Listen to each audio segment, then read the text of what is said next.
I covered the war in Syria for a number of years, and I was basically living with a house with some NGO workers. And one of them was a Syrian democratic activist who'd fled to Turkey named Abed. And one day I'm basically sitting in the kitchen of our apartment. I was making dinner, and he walks in. He's like, "Ah, Elliot, how are you?" I'm like, "Hey, Abed, how was your day?" He's like, "Ah, very, very good." He's like, "Well, Elliot, today I was doing some research in Achakale." He's like, "I was in a Chakale refugee camp today, Elliot, and I met a guy who I think you should meet." And I was like, "Okay, Abed, like, who's the guy?" He's like, "Well, he fought for al-Qaeda in Iraq, but I just think the two of you would really get along." And so, I'm up for anything. So I said, "All right, well, like, let's set up the meeting." And so Abed set up the meeting.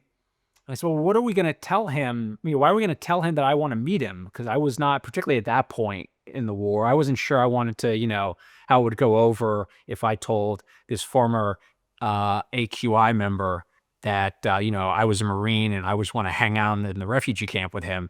And Abed agreed. And I said, "Well, listen, why don't we just tell him that you were a journalist and that was why you were in Iraq, and we'll see how things go from there."